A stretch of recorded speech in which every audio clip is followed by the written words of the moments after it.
and welcome to you as you join us on today's episode of Tax Matters. My name is Pearl Naimaka and with me is Chiamaka Ohaochi. Last episode, we dealt at length with a guide to tax compliance through the lenses of Mrs. Angel Fadaunsi of the FIRS. From feelers received from you, our viewers, it was well received.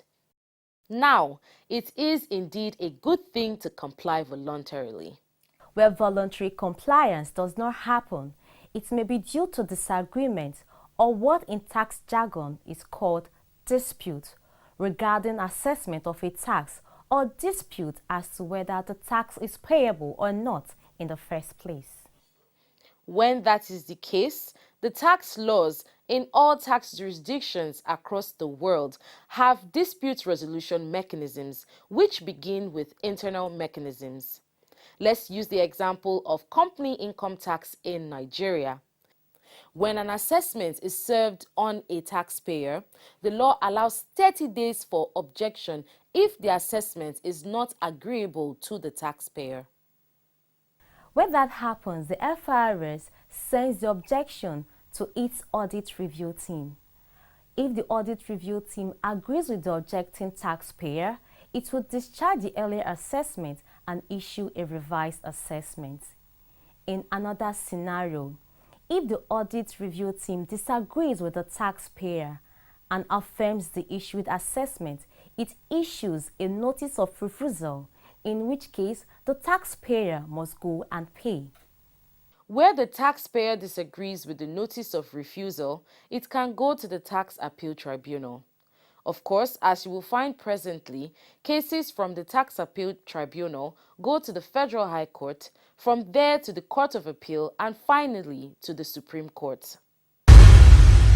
When dispute resolution ends and the assessment becomes final and conclusive, the tax authorities have recourse to enforcement. Enforcement comes in various forms: lien, distrain, closing down of company premises. In Nigeria, tax officials are not armed, rather they seek the help of policemen. Today, we are going to talk about dispute resolution and the role of the police in enforcement. Fasten your seatbelts. We begin with dispute resolution, and in doing that, we examine the Tax Appeal Tribunal. What is the Tax Appeal Tribunal? The Tax Appeal Tribunal primarily is constituted by a legislation under Section 59 of the Federal Inland Revenue Service Establishment Act of 2007. Its main purpose is to adjudicate matters arising from disputes in respect of some legislations. These legislations include the personal income tax, the company's income tax, the profit gains tax, the stamp duties tax, and the petroleum tax. There are currently 8 zonal tribunals of the Tax Appeal Tribunal. Mr. Moses Ideho is the Secretary of the Kaduna Zonal Tribunal of the Tax Appeal Tribunal. What is the jurisdiction of the Kaduna Zonal Tribunal? When talking of jurisdiction, there are 2. There is territorial jurisdiction and then there is subject matter jurisdiction. You understand? Now, with respect to our territorial jurisdiction, we cover the 7 states in the Northwest. That would be Kano, Kaduna, Katsina, Kebbi, Zamfara, Sokoto, and Jigawa. Now, with respect to subject jurisdiction, first of all, the Tax Appeal Tribunal is an issue-specific court. You understand? We deal only with taxes. You understand?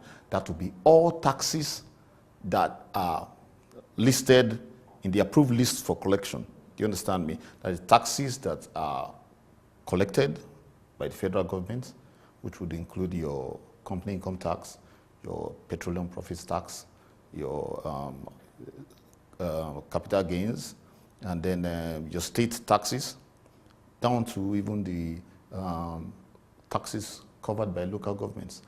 Who are the current members of the Zonal Tribunal? Well, the panel, as presently constituted, has Umar Mohammed Adamu, who is a lawyer by training. He's the current chairman of the tribunal. There's Abubakar Gwandu, Samira, Mrs., Kabir Umar Dandago, then there's Dr. Ahmed Kumshe, and then there's Mohammed A.S. Bayero, who is the 5th member of the panel. The panel consists of 5 members. When did you commence sitting? Well, we actually commenced sitting, if you want to put it that way, in 2010, when this tribunal was actually initially constituted. The first panel ran for 6 years, which they did with respect to the Northwest Zone. We rounded up on the 3rd of June 2016. Now it was recently, the panels were recently reconstituted on the 5th of November by the Honorable Minister of Finance. This is the second panel that has been reconstituted since the commencement of business of the Tax Appeal Tribunal. How many cases did you inherit from the old tribunal? What we inherited from the old tribunal was a total of 17 matters, but 3 actually had been settled before this new panel was reconstituted. So we removed them from our list, you understand? And then 1 more was settled during just prior to our commencement of sitting. So we had 13 new matters for this panel to commence business with. How much progress has been made since the commencement of the sitting? Well, we have made considerable progress in the sense that, you know, first of all, there was the gap between the old panel and the new panel, you understand? So, of course, when you are just coming back into business, you know, it takes some time for your old business partners to, you know, get into business with you, you understand? So, of course, we had challenges, of course, but those challenges, we quickly overcame them. And matters have been making progress. Parties are discussing settlement. Parties who are desirous of proceeding to hearing are making such indications. And do not forget, this is just the second time this tribunal is sitting, you understand, since we were reconstituted on the 5th of November. You understand? So we are actually just commencing business, but I would say we are moving at remarkable speed. What is the process for filing from either side? Well, let's put it this way. The tax tribunal is supposed to be a people-friendly court. When I say a people-friendly court, it's the type of court where a taxpayer, not necessarily a lawyer or an accountant, can approach the court, can approach the tribunal to say, I have a dispute with respect to these taxes. Do you understand me? And our laws provide for you to file those papers, to file your appeal in a manner that is very flexible, so that you do not have to trap yourself in that legalistic format for filing pleadings in regular courts. You understand? You know, the way pleadings are filed in regular courts is there's a standard that you use. But we've tried to make this as flexible as possible. If you so much as go to the website of the Tax Appeal Tribunal, a couple of formats exist there to guide any taxpayer, not necessarily a lawyer, an accountant, or a chartered taxman, to be able to look at it and properly couch his complaint and then bring it before the tribunal. So it's made as flexible and as people-friendly as possible. But of course, that is when dealing with a taxpayer. When dealing with revenue bodies, of course, you know that revenue bodies consist basically of thorough professionals. You understand? So they would follow the proper format for bringing such an appeal, such a tax dispute before the tribunal. But for the taxpayer, and these tribunals exist basically for the taxpayer, we have made it as flexible as possible to ensure that they are able to approach the tribunal in any manner they can bring their appeal, just to bring it. That is the important thing. And ultimately, we do hope that the time comes when the average woman on the street will be able to look at her tax papers and then say, hey, I disagree with this assessment, or I disagree with this tax, and say, I am going to the Tax Appeal Tribunal, and to be able to properly couch her appeal in a manner that is acceptable by the panel and by the Registry of the Tax Appeal Tribunal. That, I think, is the ultimate aim of the Tax Appeal Tribunal. If a matter or the litigant falls under a zone, should it go or come straight to the zone, or must the matter be filed at the coordinating secretariat in Abuja? Coordinating secretariat is just an administrative center. It doesn't handle any tax disputes. It's just where we warehouse our concluded matters, our records of proceedings, etc. It's basically an administrative setup. The core business of the Tax Appeal Tribunal is done by the various zones. The Northwest, where you are currently, which is based in Kaduna, the Northeast, which is based in Bauchi, the North Central, which is based in Jos, the Southwest, which is based in Ibadan, the Southeast, which is based in Enugu, the South-South, which is based in Benin, and then Lagos is a standalone unit, and Abuja is also a standalone unit. So where these various zones that I've mentioned all try to capture the 6 geopolitical zones, with the exception of Lagos and Abuja, that are standalone centers. You understand? So if you fall within any of those zones, you approach the tribunal that covers your zone, and you bring your complaint before the tribunal for adjudication. Yes. Thank you very much, sir, for sharing your insights. Thank you very much, Amaka. I can't believe this. Last year I let it go. This year my tax assessment is even worse. They keep doing this because they know there is no one we can complain to. But there is. Really? Yes. You can go to the Tax Appeal Tribunal. Tax Appeal Tribunal? Yes. The Tax Appeal Tribunal is established to resolve all tax disputes between taxpayers and the Revenue Authority. So when your tax disputes are not resolved to your satisfaction, the Tax Appeal Tribunal is there to help. You can visit any of our offices nationwide or call email info@tat.gov.ng for support. Tax Appeal Tribunal, building confidence in Nigeria's tax system. Welcome back. The program is Tax Matters, and we're looking at stages in the tax administration chain. Remember that we said at the beginning that smooth tax administration rests squarely on public enlightenment and tax education. Enlightenment and education with regards to necessary steps towards voluntary tax compliance, which is followed by dispute resolution as represented by the Tax Appeal Tribunal, which we just featured. At the tail end is enforcement, getting or forcing a recalcitrant tax evader to pay.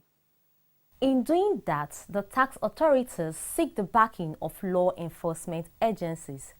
That is the background to our next story, the story of the visit of the new Acting Inspector General of Police to the FRS at Revenue House in Abuja. Before then, this backgrounder. Once a person acts outside the provision of the law, he is not protected by the law. However, the FRS Act grants the tax officer the right to enter a premises. He does not force his way into the premises unless and except he is forcibly obstructed from gaining entrance. Then he can work with the law enforcement agency. He doesn't do that alone, and then gain entrance into your premises. He requests, and this is something we should also agree, since we are speaking the truth here, very often when our officers enter premises and requests of the taxpayer to make the relevant documents available, they don't. They don't agree to make these documents available. And when you do not do that, the law allows us to go in there with the enforcement agency and obtain. The word is obtain. He's not asking you at that point and obtain these documents. There is a high level of cooperation between the Nigeria Police Force (NPF) and the FRS. To help it in its enforcement activities, the Nigeria Police Force has a detachment at the FRS. On Thursday, 7th of February 2019, the Acting Inspector General of Police, Mohammed Adamu, paid a courtesy visit to the Revenue House in Abuja. Welcoming the Acting Inspector General of Police, the Executive Chairman, FRS, Mr. Babatunde Faola, had this to say. We're extremely delighted to have you present with us at this point in time. The journey of taxation in Nigeria and the world all over has always been with the tax administrator and the police. And I remember in the early 60s, even before independence, if you looked at the pictures of the tax collector, usually the women were not tax collectors. The men always had a policeman standing by the right or the left for protection to also pursue the tax evaders. Things have changed, but we still do need the police support. I'd like to place on record that the support that we have received from the police is extremely encouraging, extremely helpful. And without their presence, I doubt if we'll be in a position to achieve the type of revenue generation that we have achieved both at the federal and state levels. The police have also changed their approach in that they ensure that there is peace and harmony in carrying out our duties. In the last 3.5 years since the reforms, I'm extremely pleased to say that we haven't really had any case of assault or any serious interaction that could cause bodily harm with our taxpayers and tax administrators. I'd also like to thank the police for helping with the removal of illegal roadblocks. Although of recent we received some reports where we met at the villa with the Association for Cattle Dealers, that a few illegal roadblocks had sprung up somewhere around the middle belt. So we'd just like to ask that the IG should please look into this. 2018 was, I believe, a very successful year, both for FIRS and for the taxpayers in Nigeria, where we were able to achieve 5.32 trillion, the highest in the country's history. And the beauty of this was that only 46% of that was from tax or revenue. In 2012, when the service achieved 5.07 trillion, 64% was tax revenue. So this shows that the issue of diversification within the Nigerian economy is yielding fruits. Now the non-oil sector accounts for the majority of taxes paid, which indirectly is based on profit and income generated in that sector. In his response, the Acting Inspector General of Police gave reasons for the visits. I decided to pay you a courtesy visit. We felt that the work you do for this country is a very important one. Your organization is one of the life wires of the existence of this country.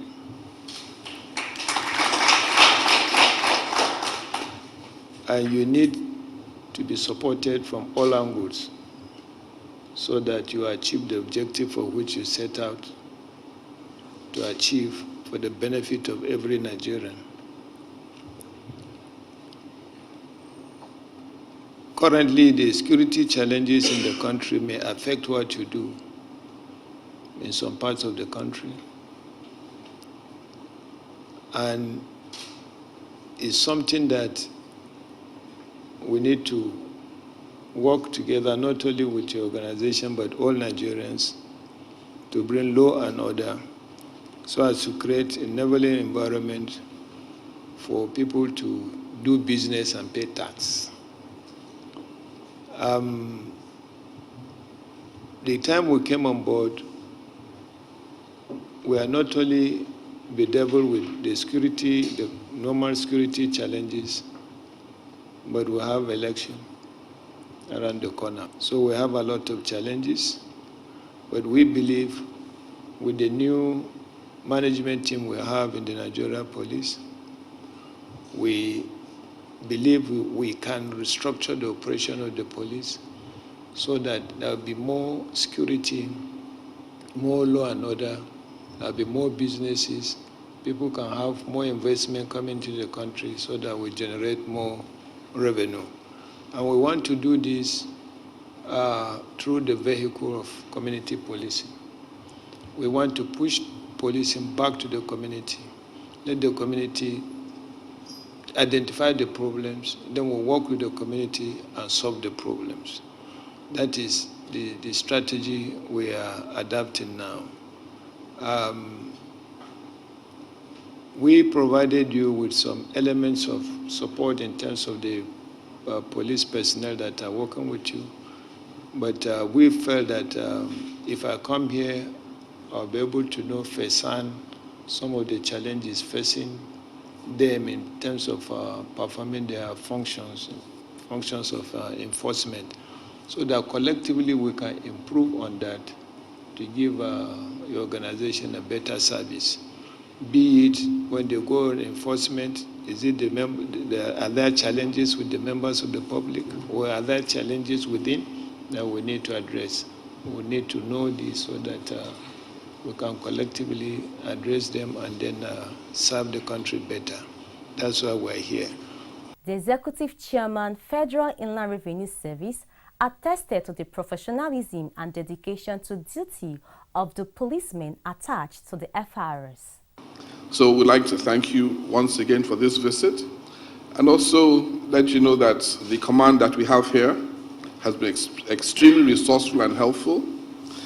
We see them as part of the tax administration family. We also have officers from the DSS, and we also have on loan a director from ICPC. In line with what you call community policing, have been able to ensure that anytime we go out on enforcement activities, there's always peace and calm. We also devise a system whereby we try and also record some of these activities, and they've been extremely understanding, and they've been, I'll say, although we do have women within their ranks, they've been extreme gentlemen in carrying out those duties. But of course, when it comes out time to be forceful or to have a stern face, they also know how to do that. So I'd just like to thank the command that we have posted to us. And I'm sure as we continue to carry out enforcement activities, that they're up to the challenge. Like I said, we have over 40,000 businesses that have annual turnover of a minimum of 100 million that are still not within the tax net. And of course, in line with the law, we are going to ensure that they're all brought in before the end of this first quarter in 2019. The federal government had given all these Nigerians 9 months under VADES. In 2016, we had also done the first tax amnesty, asking them to be part of the society and contribute their own token towards the development of Nigeria, but they have refused to do so. But now we are using the information available to us to make sure that they do come in line with the law, to ensure that they also play their part, pay their taxes to the society in which they have had the opportunity to make income and make profits. There you are, the whole gamut of the value chain: enlightenment, compliance, arbitration, and where all else fails, the use of the big stick. We are sure our viewers are good citizens of Nigeria and that they prefer voluntary compliance to being forced to do the needful. Go out there and do the needful tomorrow morning. Nigeria now we own. We wrap up this episode with a tribute to the late Pa Jacob Babalola Okele, the third president of the CITN who passed away recently. Mr. Okele served from 1997 to 1999. He was a complete gentleman, erudite, consummate, and humble in spite of his giant achievements. J.B. Okele, adieu. To our viewers, see you next week.